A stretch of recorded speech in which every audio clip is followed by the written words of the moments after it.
ಬಿಜೆಪಿಯವರು ಭಾರತವನ್ನ ಹಿಂದೂ ರಾಷ್ಟ್ರ ಮಾಡ್ತೀವಿ ಅಂತ ಹೊರಟಿದ್ದಾರೆ. ಇದಕ್ಕೆ ನನ್ನ ವಿರೋಧ ಇದೆ ಅಂತೇಳಿ ಮುಖ್ಯಮಂತ್ರಿ ಸಿದ್ದರಾಮಯ್ಯನವರು ಆಕ್ರೋಶ ವ್ಯಕ್ತಪಡಿಸಿದ್ದಾರೆ. ಏಕ ಭಾಷೆ ಏಕ ಸಂಹಿತೆ ಜಾರಿಗೆ ತರೋಕೆ ಹೊರಟಿದ್ದಾರೆ. ಪ್ರಜಾಪ್ರಭುತ್ವ ಉಳಿಸಬೇಕು, ರಕ್ಷಣೆ ಆಗಬೇಕು. ಬಿಜೆಪಿಯವರು ಗಾಂಧಿ ಕೊಂದವರನ್ನ ಆರಾಧಿಸ್ತಾರೆ. ಗೋಡ್ಸೆ ಒಬ್ಬ ಹಂತಕ, ಮತಾಂಧ, ಅವರನ್ನ ಪೂಜಿಸ್ತಾರೆ. ಹಾಗೇನೆ ಸಂವಿಧಾನ ರೀರೈಟ್ ಮಾಡಿ ಮನುಸ್ಮೃತಿ ತರೋಕೆ ಹೊರಟಿದ್ದಾರೆ. ಸಂವಿಧಾನ ವಿರೋಧಿಗಳ ವಿರುದ್ಧ ಹೋರಾಟ ಮಾಡಬೇಕು.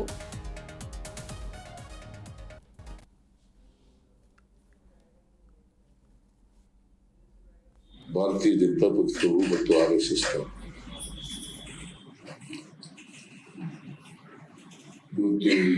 ದೇಶವನ್ನು ಹಿಂದೂಸ್ತಾನ ಮಾಡ್ತೀವಿ,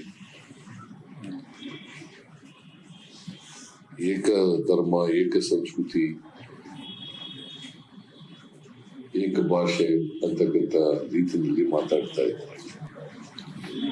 ಅವೆಲ್ಲವೂ ಕೂಡ ಮಹಾತ್ಮ ಗಾಂಧೀಜಿಯವರು ಹೇಳದಂತ ವಿಚಾರಗಳು, ಅಂಬೇಡ್ಕರ್ ಅವರು ಹೇಳದಂತ ವಿಚಾರಗಳು, ನೆಹರು ಅವರು ಹೇಳದಂತ ವಿಚಾರಗಳು, ಅವೆಲ್ಲಕ್ಕೂ ವಿರುದ್ಧವಾಗಿರ್ತಕ್ಕಂಥ ಮಾತುಗಳು. ಅದರಿಂದ ಈ ದೇಶದಲ್ಲಿ ಪ್ರಜಾಪ್ರಭುತ್ವ ಉಳಿಬೇಕು, ಸಂವಿಧಾನ ರಕ್ಷಣೆ ಆಗಬೇಕು, ಪ್ರಜಾಪ್ರಭುತ್ವ ಉಳಿಸ್ತಕ್ಕಂಥದ್ದು ನಮ್ಮೆಲ್ಲರಿಗೂ ಅಂತಾರೆ. ಅದಕ್ಕೋಸ್ಕರ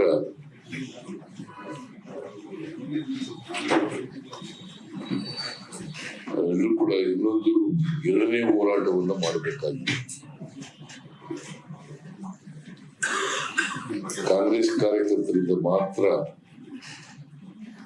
ಪ್ರಜಾಪ್ರಭುತ್ವ ಉಳಿಸಲಿಕ್ಕೆ, ಸಂವಿಧಾನ ಉಳಿಸಲಿಕ್ಕೆ ಸಾಧ್ಯ. ಇದು ಅತ್ಯಂತ ಅಗತ್ಯ, ಅನಿವಾರ್ಯ. ಭಾರತೀಯ ಜನತಾ ಪಕ್ಷವು ಮತ್ತು RSS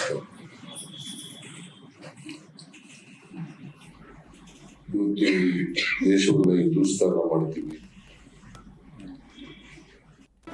ಜಿ ಕನ್ನಡ ನ್ಯೂಸ್ ಈಗ ನಿಮ್ಮ ಮನೆಯಲ್ಲೇ ನೋಡಿ. ಎಲ್ಲ ಕೇಬಲ್ಗಳಲ್ಲಿ ಈಗ ಲಭ್ಯ.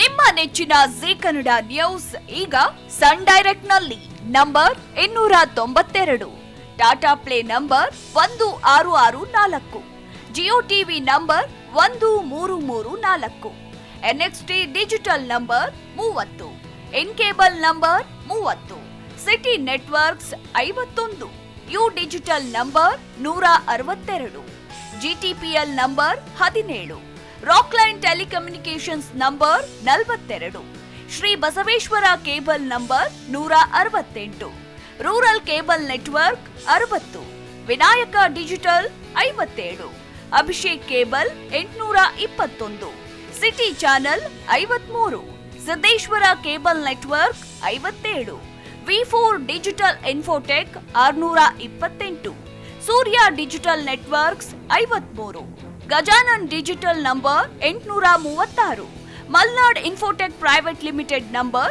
56, Metrocast number 830, Victory Digital number 167ರಲ್ಲಿ ನೋಡಿ ಆನಂದಿಸಿ.